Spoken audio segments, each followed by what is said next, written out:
Muchas gracias por la presentación. Gracias a todos por estar aquí. Gracias además por la paciencia. Tiene un pequeño problema ahora, pero ya está. Bien.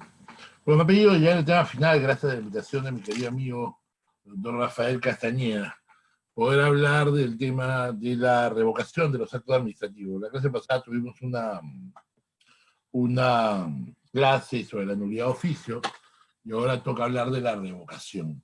En general es interesante, es importante, digamos, todo esto porque, claro, son, digamos, figuras donde la administración pública ejerce una potestad de autotutela bastante intensa sobre los particulares. Y fundamentalmente, digamos, lo que hace la administración pública aquí eh, es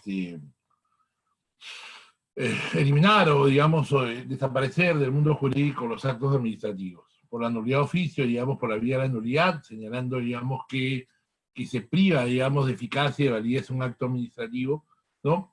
Con efectos retroactivos, ¿no? Como toda declaración de nulidad, y, digamos, en el caso de la revocación es diferente, porque se trata, digamos, de una retirada de los actos administrativos, pero fundamentalmente no por motivos de legalidad, sino por motivos de oportunidad.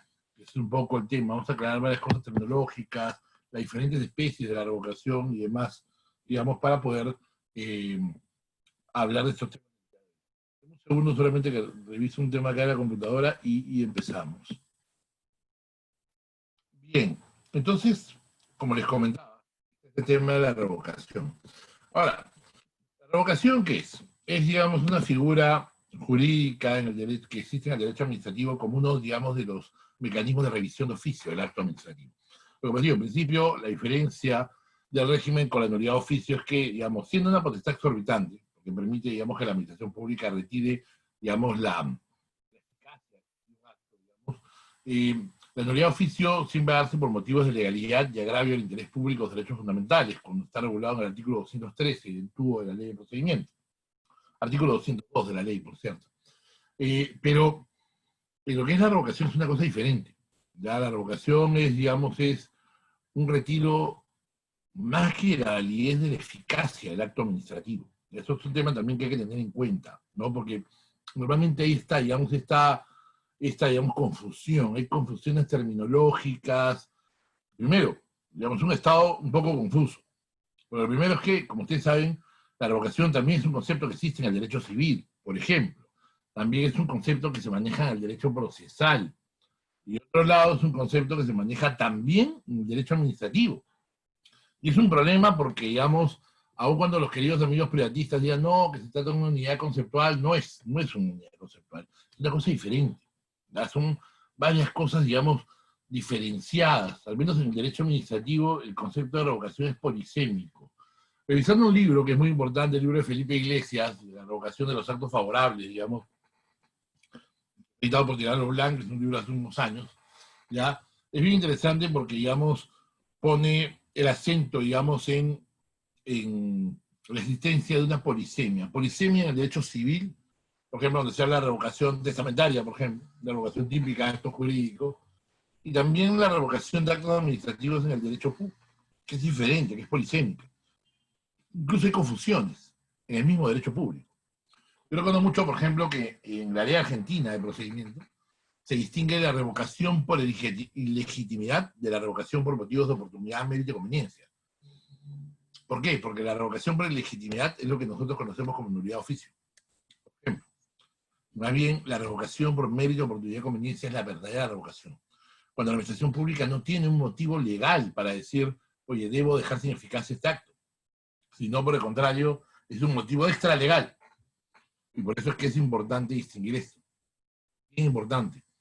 ¿Ya? La revocación en sentido estricto es, digamos, el concepto estricto de la revocación, va a la redundancia, va a la cacofonía en el derecho administrativo, es decir, la retirada de un acto por motivos de oportunidad, mérito y conveniencia. Y esa es la idea, ojo.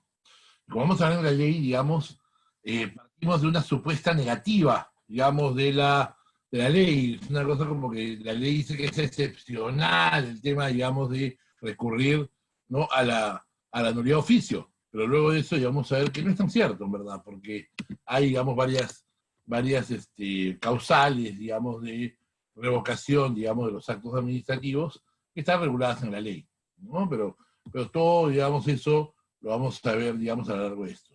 Y es más, también está el gran tema de la revocación como pretensión impugnatoria, que viene, digamos, de este tema,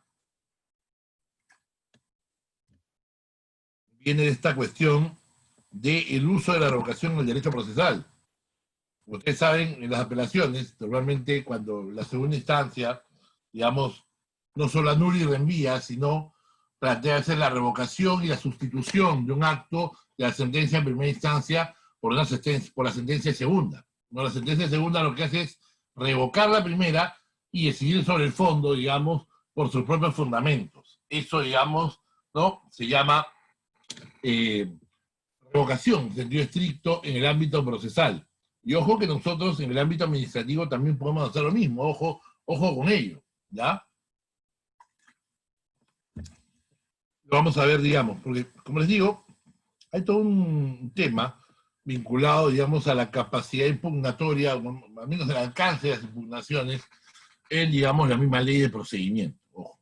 Muchas veces, además, no queda tan claro, ¿no? Muchas veces no queda tan claro porque, lamentablemente, pues, nuestra ley de procedimiento también tiene algunas cosas un poco oscuras, asistemáticas, y solamente se entienden con la lectura conjunta de varios artículos. Entonces, hoy en día tenemos el régimen, ¿ya?, de la revocación en el artículo 214, ¿no? En el artículo 214. Y claro, se empieza diciendo, antes la redacción, para comentar, mi sensación con la regulación de la revocación en la ley de procedimiento es notoriamente insatisfactoria. Es notoriamente insatisfactoria porque, digamos, la ley no define primero qué es revocar y no hay una diferenciación, digamos, estricta, hay que interpretarla. Y no es que está mal que la doctrina lo interprete, sino que, en principio, estableció una prohibición de la revocación.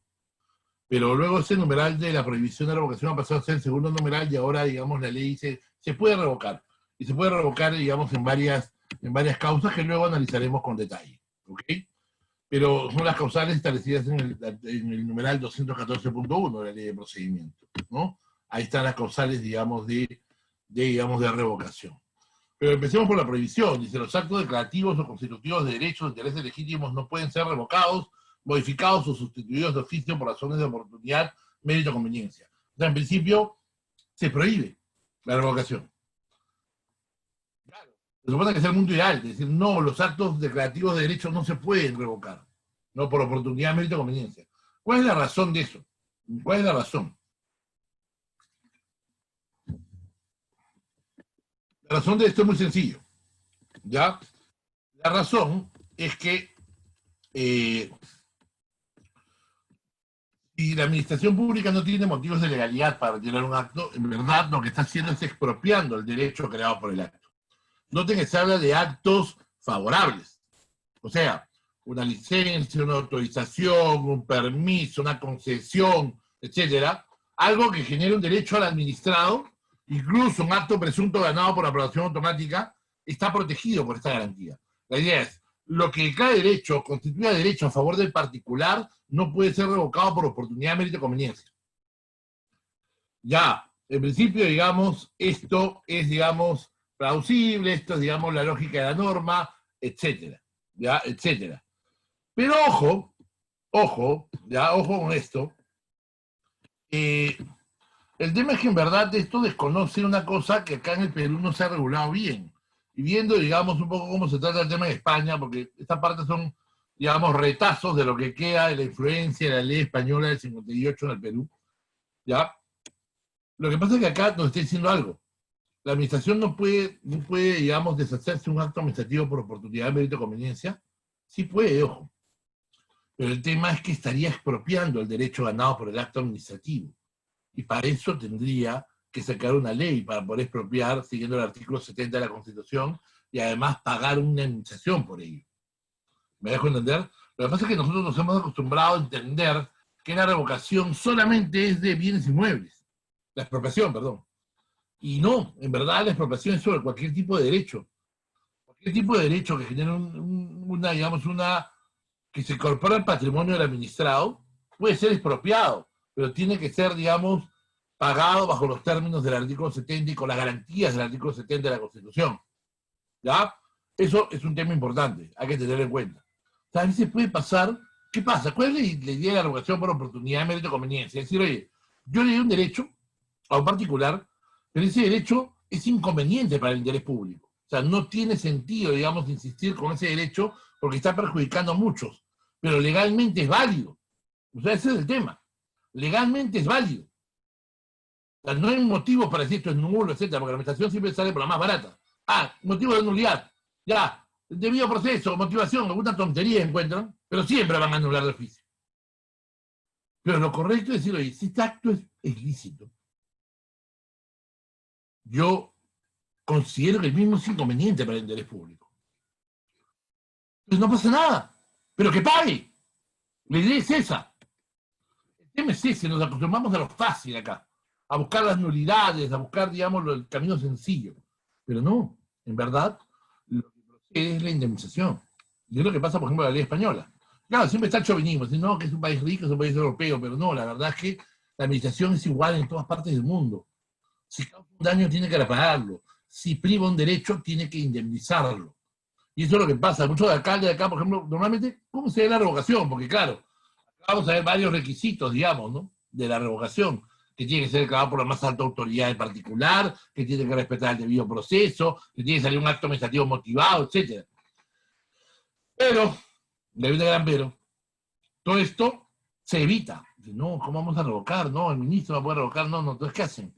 Lo hacen, digamos, de manera simplemente ilegal, espuria. Dicen dejar sin efecto el acto administrativo. Ah, y como digo, dejar sin efecto no es revocación. ¿Eh? Estoy dejando sin efecto. ¿Qué significa? Eso es la revocación, pues, tonto. La revocación es dejar sin efecto un acto administrativo, privar de eficacia. Sabiendo que es válido, priva de eficacia el acto administrativo. Esa es la revocación. Y ese es el sentido estricto de la revocación. Ojo, interesante, ¿no? Pero ¿qué pasa?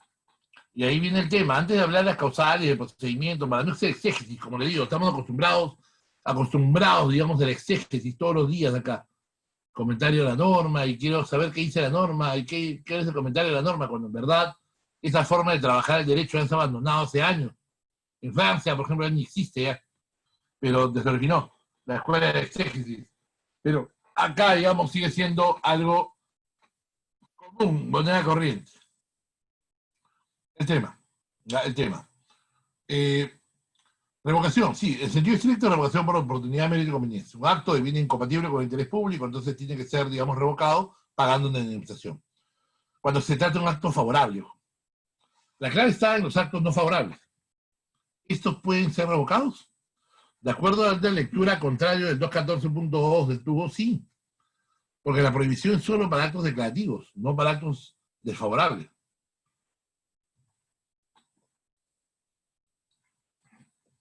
La administración puede condonar, puede indultar sanciones administrativas, o incluso puede revocar medidas correctivas, por ejemplo, cuando simple y llanamente ya no, digamos, ya no tengan sentido. Cuando, digamos, considere que el interés público se favorecería con esa, digamos, con esa revocación. Claro, la hipocresía siempre por delante, no lo dicen, pero se deduce al contrario. La prohibición solamente es para los actos declarativos de derecho, los actos favorables. La prohibición no aplica a la revocación, no aplica para los actos desfavorables. Ojo que esta clasificación de actos favorables y desfavorables por muchas partes de la ley está, ojo. Yo sé que la gente a veces dice, no, pero ¿para qué tanta clasificación de acto administrativo? Pero sí sirve, ojo, en algunos casos sí. Porque los actos favorables, digamos, por ejemplo, están protegidos porque no pueden ser revocados. En cambio, los actos desfavorables, digamos, sí se pueden revocar. Ahora, que lo hagan es distinto, porque siempre hay que decir, ¿cómo voy a revocar una sanción? ¿Cómo voy a condonar una sanción? Se puede, siempre que exista una justificación, ¿no? Entonces, un poco el tema es ese. Ahora, esa es la revocación en sentido estricto, ¿ya? Pero hay otros conceptos de revocación. La confusión más común es con el concepto de revocación procesal, ¿ya? ¿Y esto de dónde viene? ¿De dónde viene esta, digamos, esta diferencia? ¿Ya? ¿De de vista de diferenciación. Miren, viene lo siguiente, ¿ya? Si ustedes han visto, el artículo 120 del tubo regula, digamos, regula la facultad de contradicción. Siempre ha habido discusiones sobre esto, qué significa la facultad de contradicción, ¿no? Pero en verdad la facultad de contradicción es simplemente esta, la facultad de, digamos, de cuestionar los actos administrativos que sean desfavorables a nuestros derechos e intereses. Cuando consideremos que nuestros derechos sean afectados, violados, desconocidos o lesionados por un acto administrativo, la idea es que tenemos el derecho a contradecirlos en la vía administrativa. ¿La forma cuál es? La forma normalmente es la forma del recurso administrativo, ¿ya? Entonces 120 conecta con el artículo 217 de la ley, que habla de los recursos, digamos, de los actos típicos de particular por los cuales se impugna una decisión. Ahora, ¿cuál es el contenido de la pretensión impugnatoria? La pretensión de la contradicción administrativa, ¿ya? Dice el párrafo, en la oración final del 120, dice que, ¿no?, uno interpone y contradice un acto administrativo, dice, para que sea revocado, modificado, anulado o sean suspendidos sus efectos. Los tres primeros nos interesan porque básicamente el último es un petitorio de cautelar. La suspensión es la típica medida cautelar administrativa, ¿ok? Pero, digamos, en lo que es los tres primeros petitorios, revocación, modificación, anulación, son los típicos petitorios de los recursos. Lo que pasa es que lamentablemente, ¿ya?, por una deformación procesal justamente, y también del mismo lenguaje de la ley, normalmente uno se pide, cuando impugna un acto, por ejemplo, cuando se apela a un acto, se pide la nulidad. ¿Ya? Y entonces viene ese tema, ¿no? Uy, no, yo quiero la apelación para que se declare nulo. Pero nadie habla, digamos, de la posibilidad, digamos, de, oye, anula y sustituye. Porque la anulación no siempre va a suponer que hay un reenvío de la segunda a la primera instancia. Ahí es donde viene el concepto judicial. En la vía judicial, ustedes saben, por ejemplo, que cuando hay procede la anulación de la sentencia y el reenvío a la primera instancia para que se vuelva, digamos, a emitir sentencia. Pero cuando hay vicios injudicando, vicios en la aplicación del derecho, muchas veces el acuo, digamos ya, lo que hace es, o la segunda instancia, lo que hace es revocar. Y al revocar, digamos, dice, no, la sentencia está mal, está basada en una deficiente interpretación de las pruebas o del derecho. Entonces, la segunda instancia lo que hace es revocar y sustituir su pronunciamiento por uno nuevo. Sustituir el pronunciamiento de la primera instancia por uno nuevo. Ese es el concepto procesal de la revocación. Y es el que tiene que ver, digamos, con el artículo 120, cuando habla que el petitorio de los recursos es, uno de los petitorios puede ser la revocación o la modificación del acto administrativo. Está la conexión. Les digo esto ¿por qué? Porque también había un error de la Corte Suprema en alguna sentencia, ¿ya?, donde ha tratado de conectar, y esto fue a propósito de, digamos, el glosario de términos del Tribunal Fiscal. Un documento, hay que decir la verdad, espurio, que fue, digamos, elaborado en el Tribunal Fiscal para decir, vamos a ordenar los sentidos de los fallos del tribunal. Y tiene un montón de posibilidades y combinaciones, una cosa un poco anecdótica, digamos, con respecto a cómo debería fallar el tribunal en determinados casos. Y entonces ahí pues se plantea el tema de revocación, pero ojo, teniendo en cuenta que se trata siempre de revocación en materia recursiva, que es otra cosa diferente a la revocación administrativa sustantiva, que es la que está regulada en el 214, ¿ya? Pero en el Tribunal Fiscal se hicieron bolas y empezaron a mezclar el tema de la revocación procesal, que es netamente procesal y recursiva, le empiezan a mezclar con el 203 de la ley de procedimiento. Y ojo, sin darse cuenta que además en el Código Tributario también hay una regulación sustantiva de la revocación, que se da en los artículos 107 y 109 del Código, donde se habla de la revocación antes de la notificación y después de la notificación. Con un entendimiento correcto de la revocación, además, la retirada de un acto administrativo, la retirada de efectos de un acto administrativo. Entonces, como comprenderán, ¿ya?, existe pues un montón, digamos, de confusión. Entonces, el glosario del Tribunal Fiscal mete una confusión y la Corte Suprema, al momento de resolver, Dice, se hace todo un lío de revocación de nulidad. Ya de revocación de nulidad. Y invoca la ley de procedimiento, invoca el 203, por ejemplo.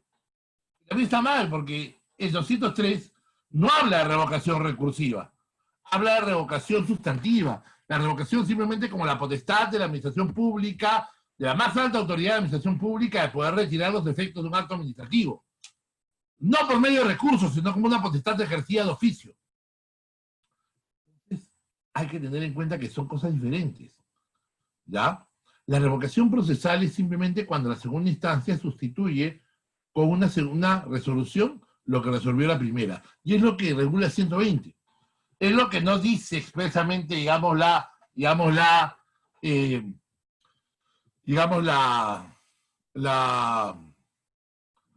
ley en su recurso de apelación, porque como sabrán, la ley, digamos, de procedimiento simplemente ha copiado lo que venía antiguo y no ha innovado nada prácticamente en materia de recursos, nada, absolutamente nada.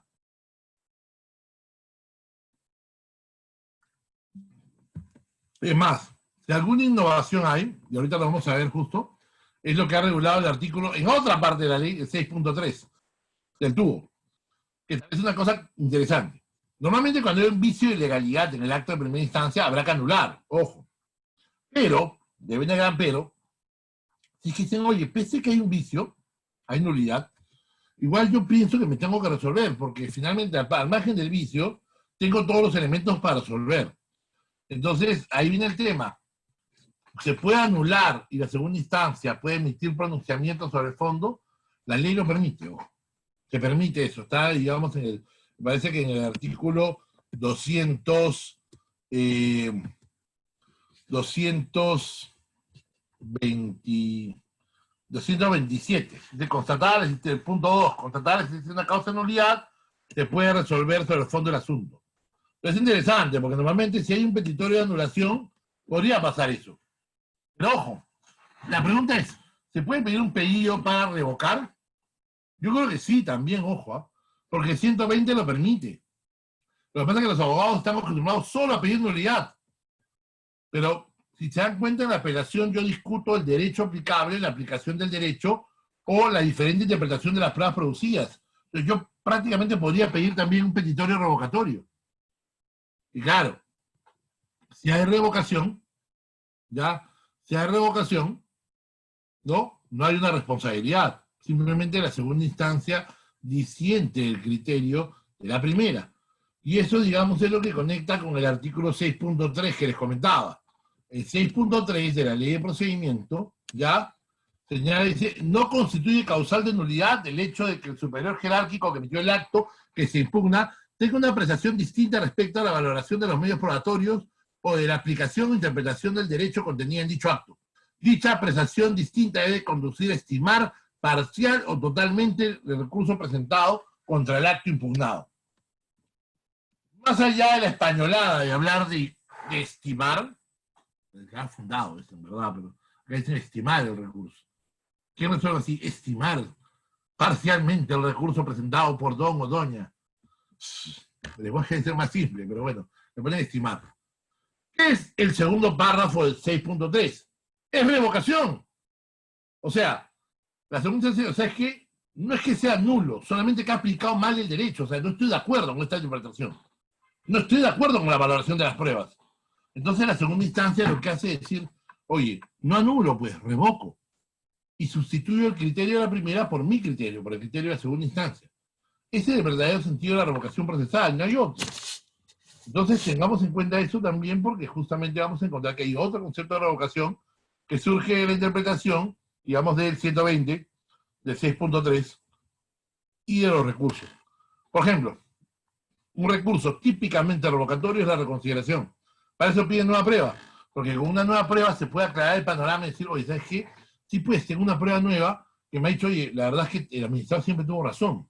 Como es una prueba no valorada en el expediente, no, digamos, no incorporada al mismo, sino nueva, entonces debido a ello, lo que se hace, digamos, es valorar nuevamente los hechos y revocar. En estricto sentido, el recurso de revocación es típicamente un recurso revocatorio. ¿Verdad? Es el típico recurso revocatorio. ¿Ok? Más bien, el recurso de nulidad por excelencia de la apelación, pero también podría contener petitorio de revocación, por ejemplo. Entonces, ese es el sentido procesal, digamos, de la revocación. Ahora, ¿qué otro sentido más hay de la revocación? También está el tema de la revocación, ¿ya?, sancionatoria. Es decir, cuando la revocación surge como una sanción administrativa, ¿ya? Cuando la revocación surge como una sanción administrativa. Y eso es interesante también. El ejemplo, porque siempre también hay ejemplos, digamos, interesantes de todo esto, el ejemplo es la ley de recursos hídricos, ¿ya? La ley, digamos, ¿no? La ley de recursos hídricos, ¿ya?, regula la posibilidad de extinción, ¿no?, de, digamos, de los, digamos, regula la posibilidad, digamos, ¿no?, la posibilidad, ¿no?, de que la revocación sea una sanción, muy similar a una caducidad del derecho. En este caso, los derechos hídricos, cuando, digamos, por ejemplo, no se ha pagado los derechos de agua por 2 años consecutivos, o de repente, digamos, se ha cometido una falta muy grave. En verdad, la revocación es como una suerte de caducidad del derecho hídrico, digamos, ¿no?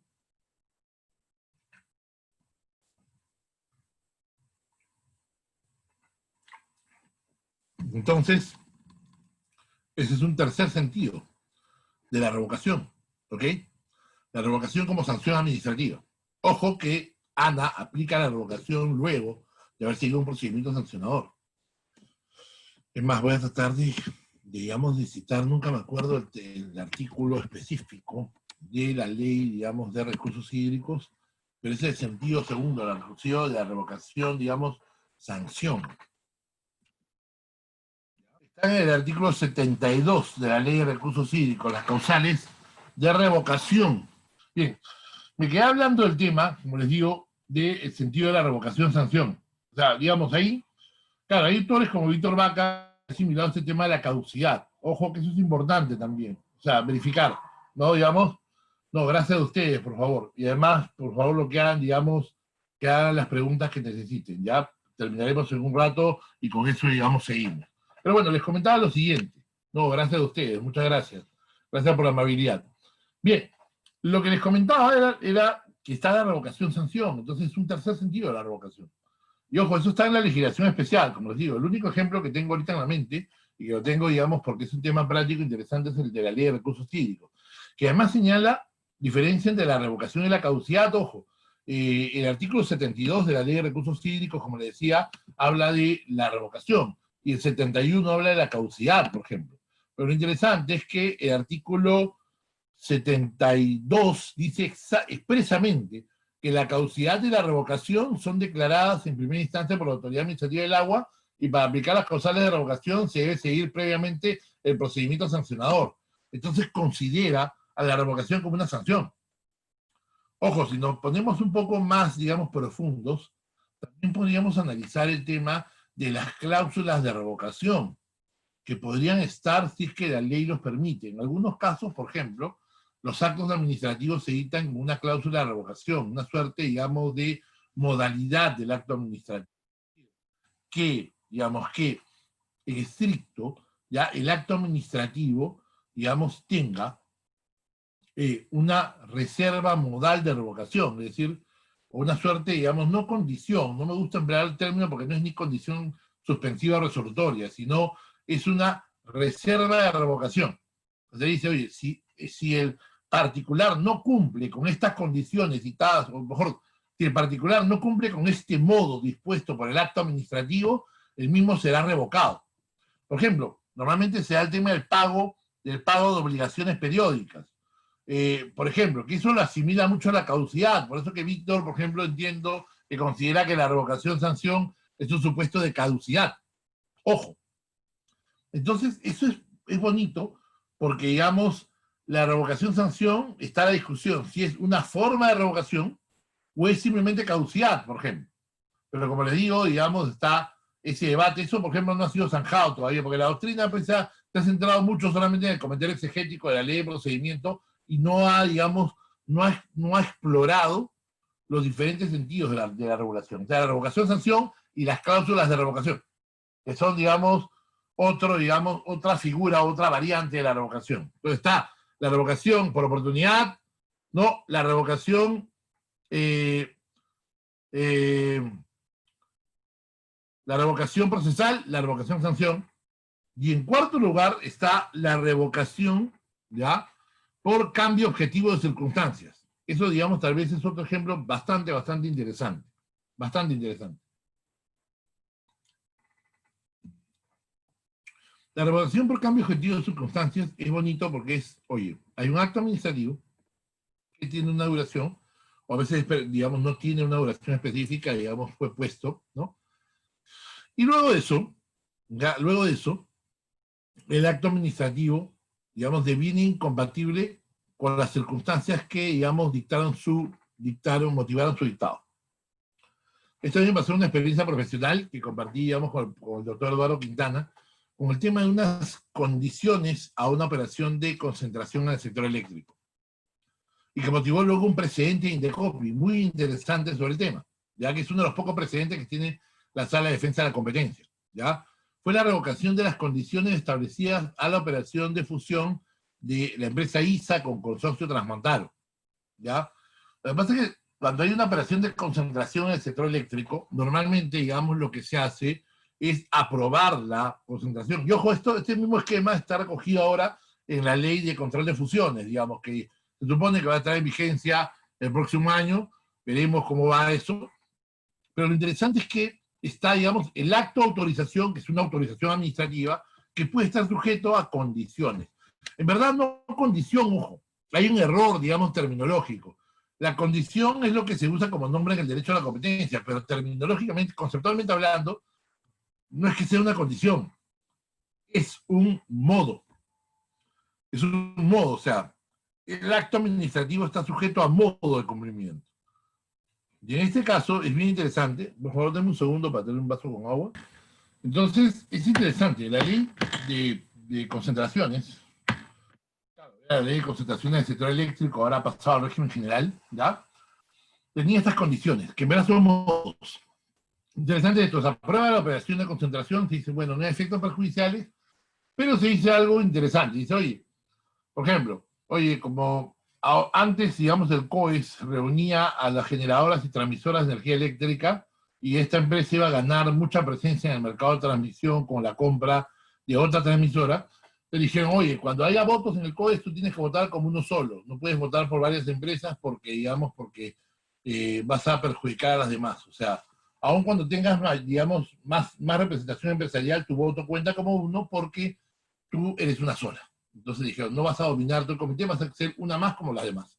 Esa es la primera condición. Y la segunda es que, digamos, le dijeron, oye, cuando haya subastas de nuevos proyectos de transmisión eléctrica, si en la primera ronda tú pierdes y, digamos, y queda desierto, en la segunda ya no puedes participar para evitar una conducta colusoria. Eso es lo que, digamos, le pusieron como condiciones a ISA, por ejemplo, en su momento. Entonces, claro, eso fue hace muchos años, en 2006, me imagino, creo, o antes todavía, mucho antes, de repente. Entonces la empresa se empieza a dar cuenta, oye, pero luego de eso, vinieron reformas al mercado eléctrico peruano, reformas trascendentales que se dieron con la ley 28832, la ley para la generación eficiente de energía, de la energía eléctrica, y esa ley, por ejemplo, establece una cosa interesante. El COES ya no era un club de generadores y transmisores, sino se abre también para reunir a los distribuidores y a los clientes libres, con lo cual pasa a ser más democrático el COES. Entonces ya, por ejemplo, la primera condición ya deviene incompatible con el tiempo, porque antes era un club de generadores y transmisores muy reducido, muy chico, y ahora reunía casi todos los agentes de la industria. O sea, reunir a distribuidores y usuarios libres, prácticamente todo el sector eléctrico estaba representado, con lo cual dijeron, oye, en verdad, primero, ya cambió pues la estructura, digamos, del organizador, del que maneja el mercado eléctrico. Ahora todos estamos sentados, todos los agentes estamos sentados en igualdad, entonces no tiene sentido la primera condición. Y la segunda, que era el tema, digamos, de las subastas, empiezan a salir los resultados empíricos de las subastas, y lo que pasó fue que, digamos, que la empresa, o sea, ISA, que se supone que ya tenía el majority, que tenía, digamos, la posibilidad de ganar todas las subastas, no ganaba. porque empezó a venir otras empresas españolas también, bueno, esa colombiana, pero vinieron españolas interesadas en el mercado de transmisión y empezaron a salir muchos procesos de líneas y todo eso lo ganaban otras empresas. Lo ganaba Cobra, lo ganaba Enersur, no, pero Enersur no, Red Eléctrica de España, otras empresas, empresas portuguesas, o sea, por varios lados venían empresas a participar en el mercado eléctrico y ganaban las licitaciones del Estado. Con lo cual, entonces, pues, digamos, ya la empresa se dio cuenta, oye, ¿sabes qué? Ninguna de las dos condiciones tiene sentido, ya cambió el mercado, ha cambiado estructuralmente y las mismas han devenido, digamos, en que las circunstancias han cambiado, ya no merita tener estas condiciones. Entonces, lo interesante fue decir, oye, ahora hay que revocar esto. Pero ¿cuál es el camino para la revocación? Porque claro, se está pidiendo una revocación de las condiciones. Y ojo, hay una discusión si es que las condiciones son actos independientes o son parte del acto administrativo cuyo contenido se quiere, digamos, revocar. Porque si no sería una revocación parcial, decir, oye, quiero que me quites las condiciones que son parte de este acto administrativo. Sería una revocación parcial, o sería una revocación total de si considerase que esos no son modalidades del acto, sino son actos independientes. Como quiera que sea, porque el debate está servido, y ahí quien ha escrito el tema es este libro valioso del profesor Francisco Velasco Caballero, que se llama Las cláusulas accesorias del acto administrativo, un libro antiguo, pero si lo pueden buscar, digamos, en internet, porque está la tesis doctoral original colgada. Es una tesis doctoral de la Universidad Autónoma de Madrid, de Francisco Velasco Caballero. Y, digamos, ese libro es fundamental, porque ese libro, digamos, analiza todo el tema de los elementos accidentales del acto administrativo. Entonces, claro, pasa eso y, digamos, se va a Indecopi, y Indecopi empieza a decir, oye, ¿cómo hago ahora para determinar, por ejemplo, el tema de la más alta autoridad de la entidad? Porque la más alta autoridad de Indecopi, si vamos a su robo, de su ley, es el Consejo Directivo. Pero este era un tema no administrativo de Indecopi, sino jurisdiccional. Entonces la Comisión de Libre Competencia no sabía si lo revocaba ella misma, si lo revocaba el Consejo Directivo de Indecopi o lo revocaba la sala. Entonces el criterio que adoptó Indecopi, y esto está en un precedente, me parece, del año 2016, por ahí, no antes, 2014 creo. Entonces, ¿no? Entonces, lo que pasó fue que efectivamente, digamos, se adoptó el criterio como carácter de precedente que en caso de revocación de condiciones, la sala de defensa de la competencia sería la que tendría que pronunciarse. Porque habría que tener el concepto de más alta autoridad como el concepto de la más alta autoridad jurisdiccional, porque se trataba de un asunto jurisdiccional. Yo sé que no es jurisdicción, ojo, no estoy hablando en términos de jurisdicción administrativa. O sea, diciendo, oye, tratándose un asunto que era, digamos, de la línea de Indecopi, no podían intervenir los órganos de apoyo y dirección, como era, digamos, la presidencia o el consejo directivo de Indecopi, sino la sala como máxima autoridad administrativa de los asuntos de la libre competencia en Indecopi, por ejemplo. Entonces ahí está, es interesante, ¿no? Cómo, digamos, se ve el tema de la revocación por cambio objetivo de circunstancias.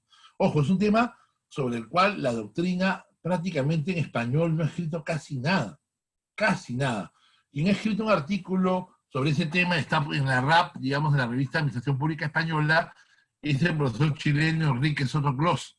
Sotoclós fue a Francia a doctorarse y escribió ese tema que, por cierto, está escrito en francés, o sea, en los libros de Charles Eisenman, el Code de droit administratif, o de repente el de Riverot, o el de Bedel, hablan de eso, digamos, ¿no?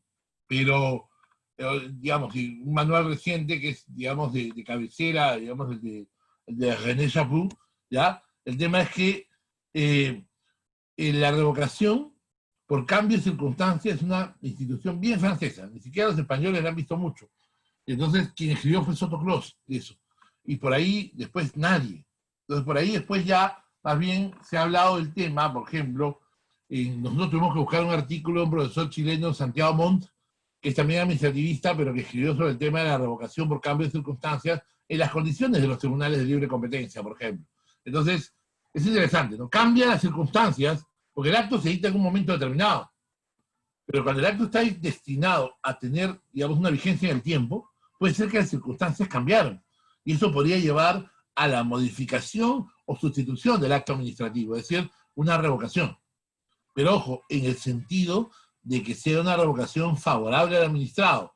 Me acuerdo que nos colgamos en esa oportunidad de la causa, digamos, establecida, digamos, ¿no? En el artículo 214.1.3, que dice, cuando apreciando elementos de juicio sobrevinientes, se favorezca legalmente a los destinatarios, ¿no? Del acto, y siempre que no se genere perjuicios a terceros. Entonces, interesante, ¿no? Porque dicen, oye, ¿sabes qué? ¿No? Esto favorece al administrado, no genera perjuicio a terceros, pero en verdad lo que esconde esto es el cambio de circunstancias. ¿Por qué? Porque finalmente, o el cambio de circunstancias para favorecer al administrado, o digamos la renuncia también, ojo, algo que la ley no establece. La ley tiene un esquema bien rudimentario, que digamos distingue solamente entre revocación y nulidad de oficio, y entre, digamos, nulidad solamente del acto administrativo, pero no regula el sanamiento, la conversión, la convalidación, no regula, digamos, la renuncia al acto administrativo, que podría pasar también. No entiendo por qué no se regulan esas cosas que, por ejemplo, están en una ley más antigua, menos estructurada, como la ley argentina, por ejemplo, de procedimiento. Pero acá no se ha regulado nada de eso, entonces muchas veces esas cosas las tenemos que ver en la legislación especial, por ejemplo. Entonces, eso para tenerlo en cuenta, por ejemplo. Y nada, entonces está eso con respecto a la revocación por cambio de oportunidad, cambio de circunstancias. O sea, como les digo, el acto nace bajo unas circunstancias y luego las circunstancias cambian. Como les digo, en este caso, ¿qué pasó? Se transformó el mercado eléctrico y las condiciones, entre comillas, devinieron pues ineficaces porque ya no tenían sentido. O sea, se volvieron carentes de sentido las condiciones. Y debido a eso, digamos, se tuvo pues que efectivamente, ¿no? Revocar el acto administrativo. En este caso, revocar, digamos, las condiciones impuestas a la operación de concentración, por ejemplo. Muy interesante. Pueden ver el precedente en Decopi para que justamente, digamos, no lo analicen, ¿no? Bien. Y luego, digamos, pasamos ya a la revocación, digamos, sustantiva, que es, digamos, la revocación excepcional de la ley de procedimiento, ¿no? Como les digo, la ley de procedimiento dice, no se puede revocar por, digamos, por oportunidad o conveniencia, aunque yo les digo que yo creo que sí, pero siempre indemnizando. O sea, ojo, ese es un tema también bonito, decir, oye, yo puedo indemnizar, sí. Yo puedo revocar, sí, pero indemnizando. Ah, si no vas a pagar nada, entonces es un acto y estás expropiando, es una expropiación indirecta. Y así lo entendió en Decopi, por ejemplo, en el caso famoso, que es un precedente también, aun cuando creo que no se publicó, o sí, el presidente de la empresa de transportes Guaral, donde en Decopi también, usando el concepto de revocación del 203, interpreta el mismo y dice, oye, fíjate, tú, digamos, en el caso de una empresa que le cambiara de zonificación, y le dijeron, oye, tenías 5 años para cambiar de giro en el local, digamos, de la licencia de terminal terrestre. Y la municipalidad dijo, y la empresa dijo, no, no me voy. Entonces la municipalidad vino, digamos, dijo, no, ya cambiaron, ya pasaron 5 años de vista de cuarte, no estás adecuado, entonces te voy a lanzar. No te retiro la licencia, te la revoco, te la dejo sin efecto. ¿De acuerdo? Y Tecopi dice, no, no puedes, porque debiste seguir el procedimiento de la ley y además indemnizar. Y no lo hizo, se generó lo que se llama, en muchos ámbitos se llama revocación indirecta. Esto viene directamente del curso de García Enderría, que habla de la revocación indirecta, que tiene efectos expropiatorios, cuando la administración revoca sin tener causal, sin tener, digamos, motivo. Esto le llama revocación indirecta.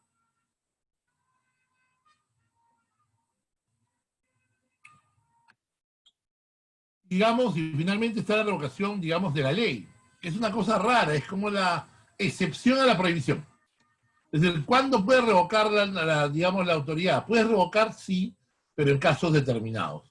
Vamos a ver que hay un caso que es un pleonasmo, que es una tontería que dice, cuando la ley lo establezca, sí, claro, cuando una ley especial establezca cosa de revocación, no sirve de nada, está por gusto en la ley. Entonces, se dan cuenta, es cuando dice, oye, cuando existe una ley que dice que se puede revocar. Bueno, y eso es una, digamos, qué gran novedad, ¿no? Eso es lo primero. El cuarto supuesto, me voy a saltear lo demás porque voy a hablar luego de eso, pero el cuarto supuesto es gracioso, es un supuesto de falsa revocación, ¿ya? De falsa revocación. Momento, está haciendo una bulla externa acá por mi casa y quiero ponerme los audífonos para poder escuchar mejor.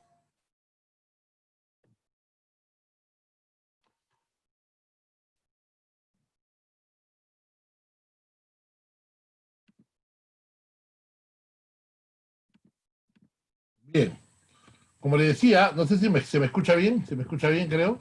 ¿Sí? Espero que se escuche bien. Eh, entonces, tenemos, digamos, el cuarto supuesto de revocación que ha sido introducido por el 1272. A los autores de la ley no les gusta que les enrostren, digamos, esta perlita que tiene la ley. Es rarísimo esto, por no decir otra cosa, otra cosa. ¿Ya? Es lo siguiente, revocación por ilegalidad, eso no le da oficio. Pero miren lo que han hecho para salvar un problema muy real. ¿Qué pasa cuando una sanción es nula? ¿Ya? Cuando una sanción es nula, ya se pasó el plazo para declarar la nulidad de oficio. ¿No? ¿No?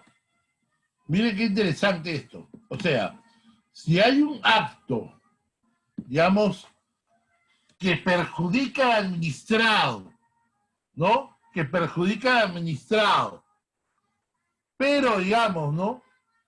Pero, ¿no? Eso es interesante, ¿no? Pero, digamos, ¿no? Pero haya pasado el plazo de nulidad de oficio, ¿ya? Haya pasado el plazo de nulidad de oficio, entonces, ¿no? Se podrá revocar. Interesante, ojo, no aplica para las sanciones y demás actos, por ejemplo. ¿Cuál es el tema, digamos, acá, no? Porque dice acto contrario al ordenamiento jurídico. Nulo, pues, eso es nulo. Y la nulidad de oficio tiene 2 años.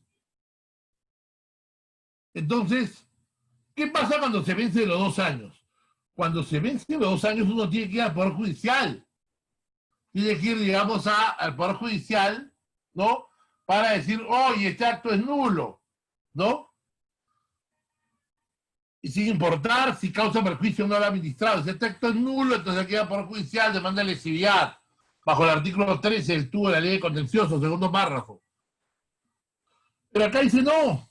Le han inventado una causa de revocación diciendo cuando se trate un acto contrario al ordenamiento jurídico que cause agravio o perjudique la situación jurídica del administrado, siempre que no lesione derechos de terceros ni afecte el interés público. La típica, sí, sí, pero no. El sí, pero no de la ley de procedimiento en muchos casos, ¿no? Es más sincero, decir, oye, ¿sabes qué? Si hay actos perjudiciales para el administrado y son nulos, ergo sanciones, se puede revocar. Y ser más sencillo, más claro.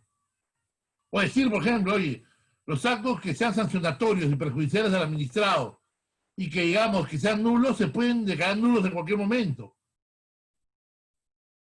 Pero acá pues estamos, no, o sea, para meter una cosa como de cajón, lo meto por abajito, por la revocación, y si se puede, pero de repente, no, pero si no agravia interés público a terceros, o sea, eso ahí pues es una, digamos, una lambisconada, pues. No es algo, digamos, real, hay que decir las cosas como son. Hay que ser claros, prístinos, transparentes, no marcar las cartas, sino decir las cosas como son. No le gusta a la gente la verdad, no le gusta, digamos, decir eso. Es decir, es una excepción a la nulidad de oficio. ¿Pero dónde está metida? En la revocación. Interesante, ojo, bien, bien interesante. Y perdónenme que sea duro, pero es que las cosas tienen que ser así, las cosas como son, como Sprite, ¿ya? No, digamos, no puedes con estas, digamos, estos simulacros para decir las cosas. O sea, es así, es así. Por eso que es altamente criticable, digamos, el numeral 4 del artículo 214, ya 214.1 de la ley. Y ahí nos quedan dos supuestos finales de revocación, ¿ya? Digamos, uno ya hemos conversado, el tema sobreviniente, ¿no? Cuando hay elementos de juicio sobreviniente, hay el favor al administrado, y digamos, no se genera perjuicio a terceros, esto hemos visto, elementos sobrevinientes. Y cojo, digamos que fundamentalmente la revocación se basa en eso, se basa en elementos sobrevinientes siempre. Porque si fueran motivos anteriores o concomitantes a la emisión del acto, ya no sería revocación, sería nulidad, básicamente. Porque la revocación nuevamente ataca a la eficacia del acto, no a la validez. Ojo, ojo con eso. ¿Ya?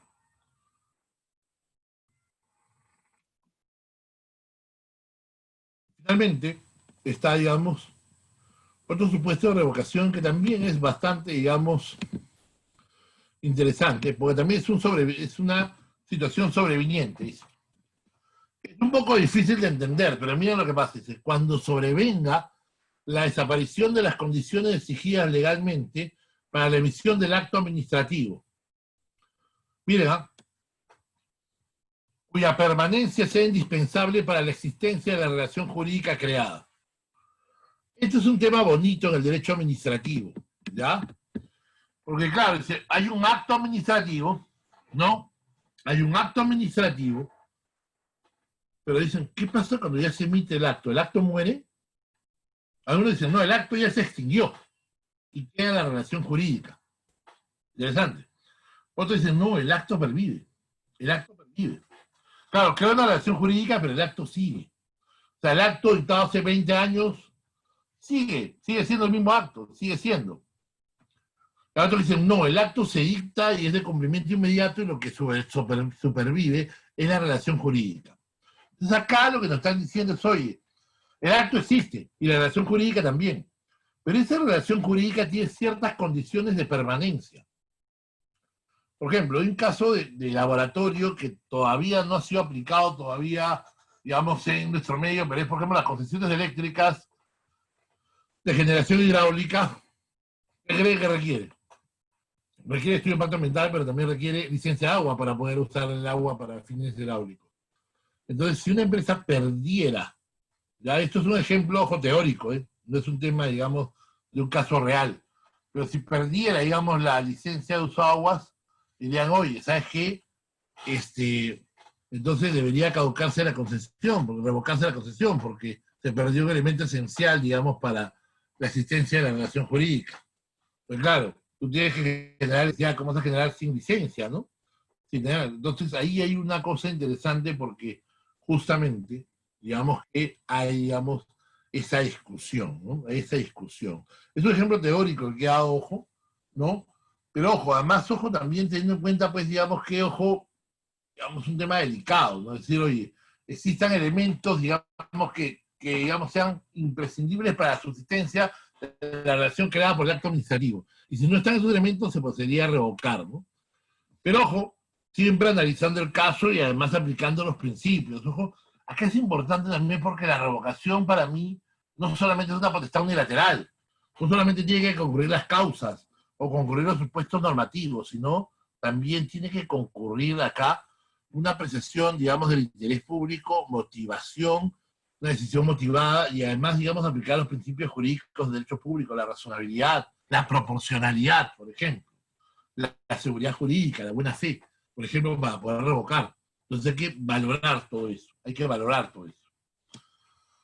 Entonces, digamos que los supuestos reales de revocación son los dos que hemos señalado acá en la ley de procedimiento, pero también conviven con la revocación procesal, de otros lados la revocación sanción, de otros lados la revocación por cambio objetivo y circunstancias, digamos, hay un contenido polisémico de sintagma revocación en todo esto.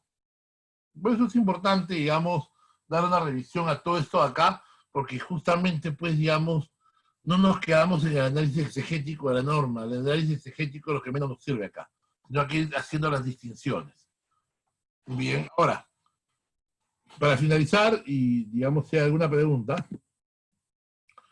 digamos, es importante tener en cuenta que la revocación, pues, como les digo, ¿no? Es importante, tiene, digamos, la revocación tiene, ¿no? La necesidad, digamos, de indemnización. Entonces, ojo, dice, la norma dice sea administrativa. O sea, la administración tiene que pronunciarse sobre la indemnización en vía administrativa. Y esto no solo lo ha dicho, ya no solo lo ha dicho la ley, también lo ha reconocido, digamos, el Tribunal de Indecopia al analizar en un caso de barrera burocrática en el tema de transporte guaral. En vía administrativa hay que compensar. Y ojo, hay que caer con el mito de que solo se indemniza en vía judicial. Ojo, no. Se puede indemnizar en vía, digamos, administrativa. ¿Ya? Y además, digamos, de otro lado, tener mucho cuidado con las revocaciones indirectas, es decir, las revocaciones extralegales. Cuando, digamos, no se sigue el procedimiento, no lo decide la autoridad, no se compensa, eso es la revocación indirecta, la revocación ilegal. La revocación espuria, digamos, que justamente tiene que ser, digamos, no anulada, tiene que ser, digamos, restituir los efectos, porque cuando una revocación es hecha de esa manera, digamos, es abiertamente nula, ¿no? La revocación, el acto que dispone de la revocación tiene que cumplir todos los requisitos y demás. Y ojo, digamos, con los requisitos, básicamente invocar a causal, ¿no? La autoridad tiene que correrle traslado al administrado de la causal, digamos, la documentación que la sustente, el administrado tiene para defenderse 5 días, y ahí, digamos, se emite la resolución, digamos, declarándonos la caducidad, por ejemplo. Entonces, tengamos en cuenta todo ello, por favor, para efectos, digamos, de lo que se ha comentado acá. En resumen, como les digo, la revocación es una institución polisémica, es una institución que hay que tomarla con pinzas. Para mí la regulación de la ley peruana es deficiente, no es inteligible en muchos casos, digamos, sí, lo que debería ser es más sincera, reconocer la revocación, pero asegurando indemnizaciones, o en todo caso restringirla, y decir, no, vayan al Poder Judicial, que es lo que corresponde. Pero las revocaciones, pues, digamos, tienen que tener un sustento, no pueden ser, digamos, meros, digamos, decir, no, por el interés público yo hago lo que quiero, no, por el interés público tiene que someterse a los procedimientos legales y, digamos, aplicar lo que corresponda, ¿ok? Es un poco eso lo que quería compartir. No sé si hay preguntas. Hay una pregunta aquí, la indemnización por revocación, ¿qué tipo de daño se incluiría? Es similar, acá, digamos, se aplica, hay un autor argentino, Julio Comadina, que habla de la fuerza expansiva de los principios de la expropiación. Y esto implicaría, ¿qué cosa? Daño emergente y lucro cesante, también. Sí, para mí ambas cosas. O sea, la indemnización tiene que ser integral. No hay un tema de sacrificio compartido, sino, digamos, que tiene que ser, digamos, expresamente, digamos, compensado. Ojo, acá eso es bien importante, digamos, los daños que vienen de una revocación privan de un derecho. El derecho es legítimo, ojo. O sea, en verdad, la revocación sería una especie de lo que se llama la responsabilidad del Estado por actos lícitos.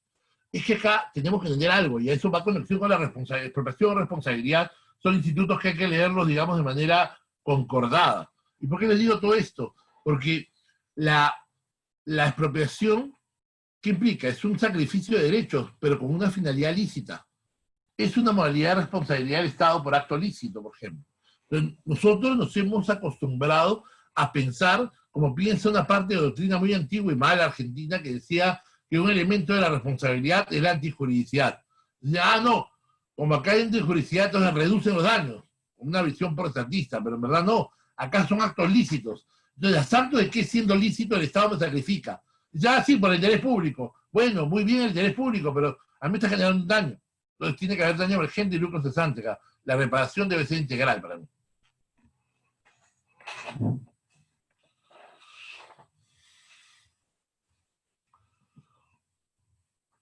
Dice, ¿existe la caducidad sanción o revocación sanción en la de paz? Mira, para mí no. Para mí no, no. Ninguna de las dos cosas, ¿no?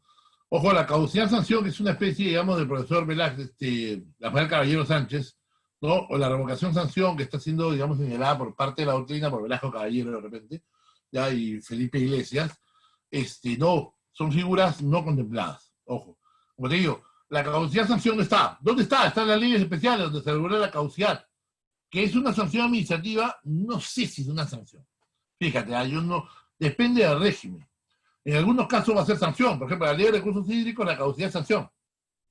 En la ley eléctrica, por ejemplo, la caducidad no es sanción necesariamente, pero sí es un acto de gravamen. Entonces yo sí creo que debería estar en la ley especial. Para mí, primer tema. Segundo tema, la revocación sanción. Tampoco está en la ley, pero está en la ley de recursos hídricos contigo. Entonces tiene que estar en las leyes especiales, sí, en las leyes especiales, pero ojo, teniendo en cuenta que debería tratarse de manera uniforme, ¿no? O sea, con un concepto similar, ¿no? No puede, digamos, ir, porque a veces, usted sabe, las leyes se copian de algunos países, ¿no? Entonces se traen o te introducen figuras que no necesariamente tienen correlato con la ley peruana. Y como les digo, la ley peruana, al menos la ley sancionadora, no contempla tipo de sanción tampoco, con lo cual sería un poco, digamos, contraproducente regular sanciones en la ley de procedimientos generales. Para mí, digamos, la caducidad de la revocación sanción, si existiesen como figuras, estarán en la legislación especial. O sea, no es que hay una ley especial para regular caducidad de sanción, eso no, sino que debe estar en las leyes especiales sectoriales, ¿no? Ahí es donde debe estar.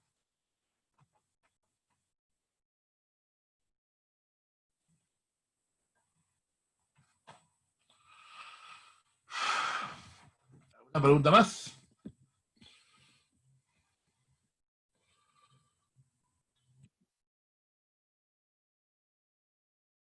Digo, es interesante, digamos, haber compartido, creo que hay más preguntas.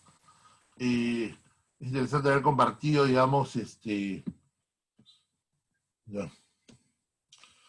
Interesante. Para contradecir un acto revocatorio, tengo esta última pregunta ya para poder, digamos, terminar. Solo tiene legitimación en administrado, puede ser un tercero con interés. Mira, a ver, esto es interesante porque, digamos, a ver, la revocación agota la vía administrativa, ojo. Ya no hay contradicción administrativa, tendría que ser en vía judicial el tema, ojo, ya la revocación ya se dio, digamos, eventualmente podría reconsiderarse de repente, ya, podría ser, digamos, el un ministro, un alcalde, podría, digamos, impugnarse, pero digamos, la idea es que solamente sea el destinatario del acto, ojo. Que hay un tercero con legítimo interés, es que si ese acto desprende derechos para terceros, tendría que acreditarse eso. Si es un acto que interesa solo a un administrado, no veo la forma. Si es un acto que interesa solo a un administrado, pero por el contrario, si es un acto que puede derivar derechos para terceros, eso podría habilitarlo, ¿no? En todo caso, acuérdate que la ley de procedimiento es flexible con eso.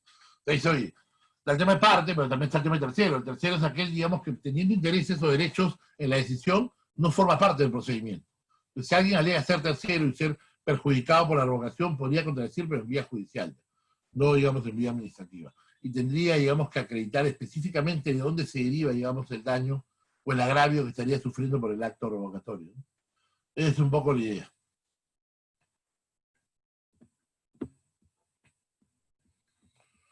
Bien, entonces, nada, creo que ya estamos, digamos, hemos cubierto las preguntas. Les agradezco mucho por su atención nuevamente. Gracias a Escal y Ejida por su, digamos, por su invitación, este diplomado. Es mi última clase, así que les agradezco mucho la paciencia y espero que lo compartido sea de utilidad. Muchas gracias. Gracias a todos. Muchísimas gracias, doctor Ramón Guapaya. Gracias por su participación de hoy día. Asimismo, pues disculpándonos por el deslink que hubo hace un momento, pero igual agradecerle por su tiempo y por estar con nosotros. Igualmente, agradecerles a los participantes también, ¿no? Gracias a ustedes es que se va formando todos estos cursos. Muchísimas gracias y hasta el día martes. Gracias con todos.